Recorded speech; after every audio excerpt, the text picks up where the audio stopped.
está pasando con el blanqueo que se posterga también el vencimiento? Vamos a hablar de esto con Fernanda Layún. Ella es tributarista y ya está conectada con nosotros. Hola Fernanda, ¿cómo estás? Te saluda Paz. ¿Cómo estás, Paz? Buenas tardes. Buenas tardes, muy bien. Bueno, hay buenas novedades para el blanqueo. ¿A qué personas se incluye? ¿A quiénes no? Esto es una postergación por un tema operativo y de papeles, digamos, no es Sí, que se extendió el plazo para depositar, ya todo eso pasó y venció. Lo que pasa que, bueno, los sistemas de la FIP no están completamente, o de ARCA, no están completamente adaptados, entonces muchas presentaciones se hicieron adaptando los papeles a la realidad, digamos, ¿no? claro. Y entonces, como parte de esa propuesta, Economía dijo, bueno, que prorrogaba hasta mañana, viernes, el Sí, plazo para hacer las presentaciones. Pero es más que nada un tema de papelerío y no hay un beneficio desde el orden, pero tampoco es extremo porque todavía quedan muchas dudas. Increíblemente, respecto de cómo determinar el pago del impuesto sobre lo que se depositaba en las cuentas cera. Porque, por ejemplo, si vos depositabas $200.000, el banco lo que decía era, bueno, esto es el 105% y en vez de sacarte $10.000, te sacaba 9.000 y monedas porque hacía la cuenta invertida. Y eso era lo que en algún momento estaba como el criterio común de todos. Ahora bien, la Secretaría de Ingresos Públicos en el interín sacó un dictamen sí, la semana pasada diciendo que en realidad había que calcularlo sobre 200 y no como si 200 contuviera al impuesto.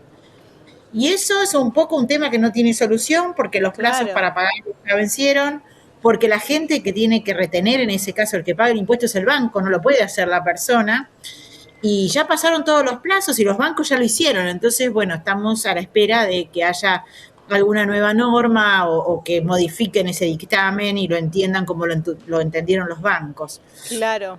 Fer- Pero bueno, parte de ese sí. desorden es lo que refleja esta prórroga nueva hasta hasta mañana, ¿no? Claro, y si alguien no estuvo o no aprovechó el blanqueo, ¿puede hoy con $100.000, $200.000 ir al banco y abrirse una cuenta?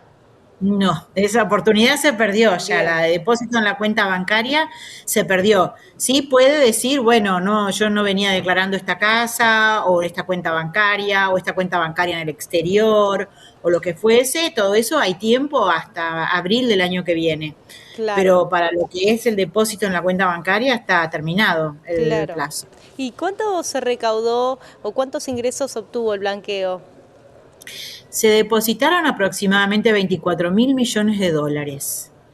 Eso es lo depositado, o sea, lo que era efectivo, billetes que se llevaron a los bancos a Sí, depositar en las cuentas bancarias. Se abrieron más de 100.000 cuentas y eso es aparte de todo lo otro que se declaró como cuentas en el exterior, bienes u otro tipo de cosas, ¿no? claro, En términos recaudatorios no tenemos la cifra precisa de cuánto recaudó el gobierno por esto, porque hasta hoy no es como que no van a recibir el detalle de la sumatoria de lo depositado por todos los contribuyentes, ¿no?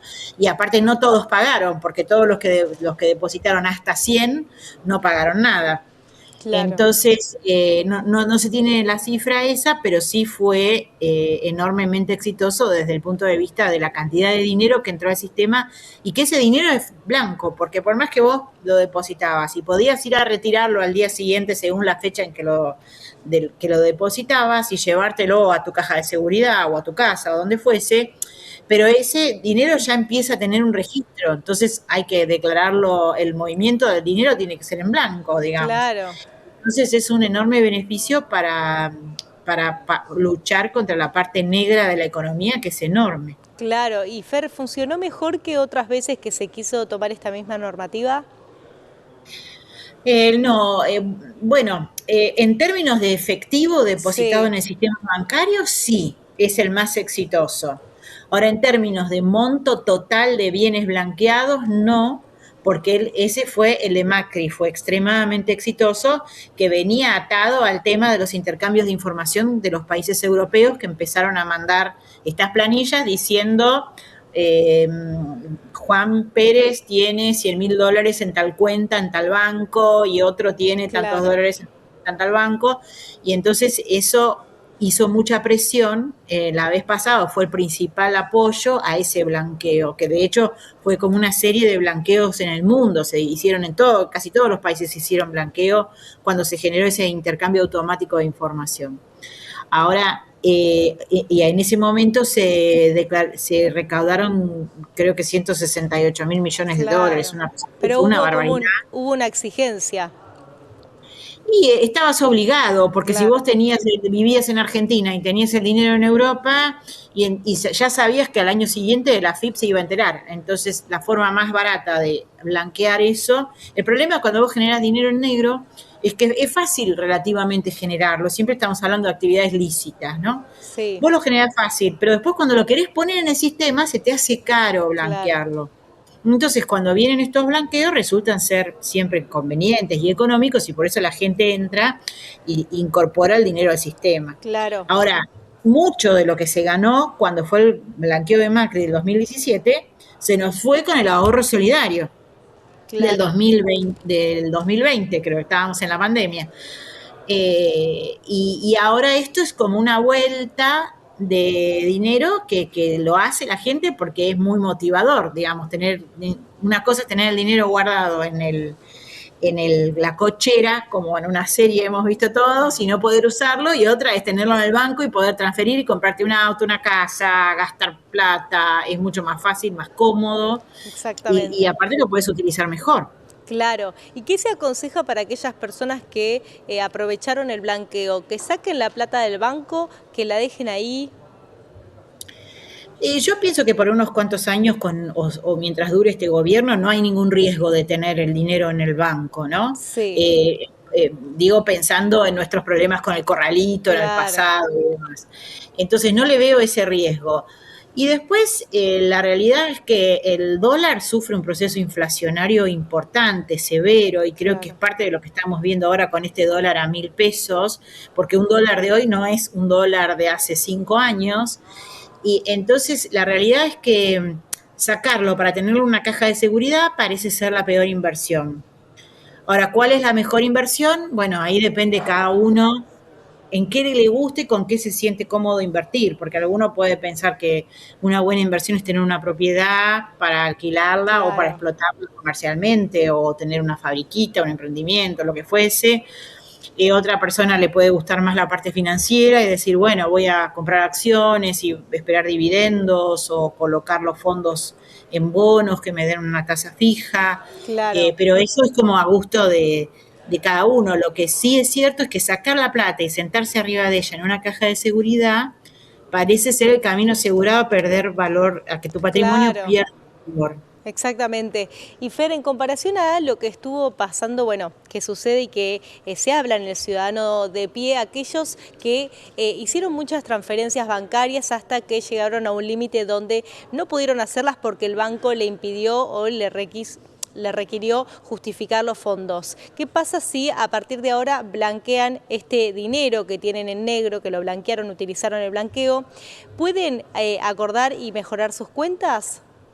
Sí, sí, o sea, a partir de que tienen el dinero depositado pueden justificar su actividad. Claro, Entonces, aunque lo saquen y después lo vuelvan a poner, bueno, siempre la base es decir, bueno, ¿cuánto, si movés 30.000, es decir, bueno, yo tenés que ir a explicar al banco, yo había depositado 100.000, que después los saqué y los volví a poner, y mientras te duren esos 100.000, vas a tener libre movimiento de fondos en el banco.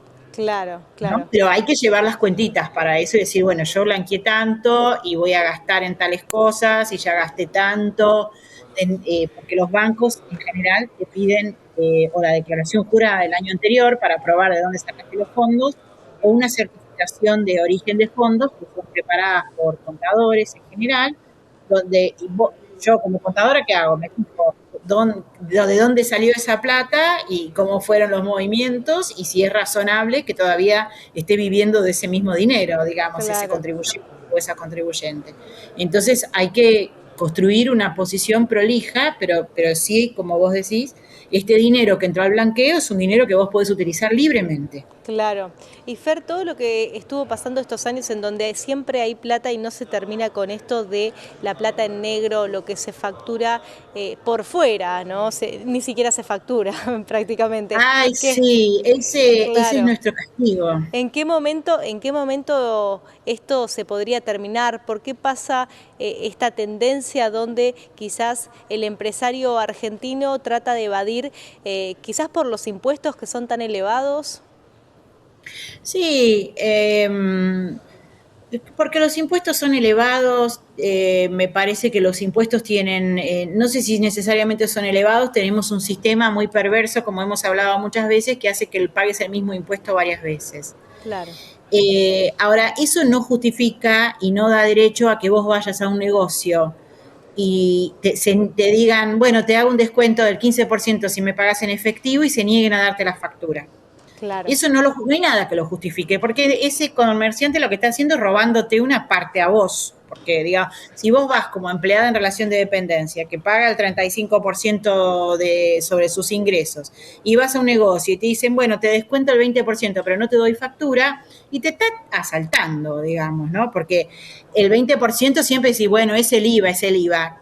Y después el impuesto a las ganancias que viene atrás y el impuesto sobre los ingresos brutos. Y entonces, la verdad es que entramos con los años en un esquema no sé, como de corruptela generalizada, digamos, claro. y donde quien paga todos los impuestos, que el que más paga impuestos es el empleado en relación de dependencia, porque prácticamente no tiene oportunidad de evadir, Sí, ni de eludir, ni nada parecido, es el no defiende esa circunstancia. Es decir, claro. vos no ves gente enojándose en los comercios porque no te dan la factura. Y la verdad es que no entiendo por qué no te dan la factura, digamos, ¿no? Después será un problema del comercio, o sea, hay una competencia desleal, porque si un comercio te da la factura, Sí, tendría que, seguramente le genera un margen más bajo que al comercio que no te las da. Pero claro, somos exacto. también nosotros como contribuyentes los que colaboramos con eso. Claro.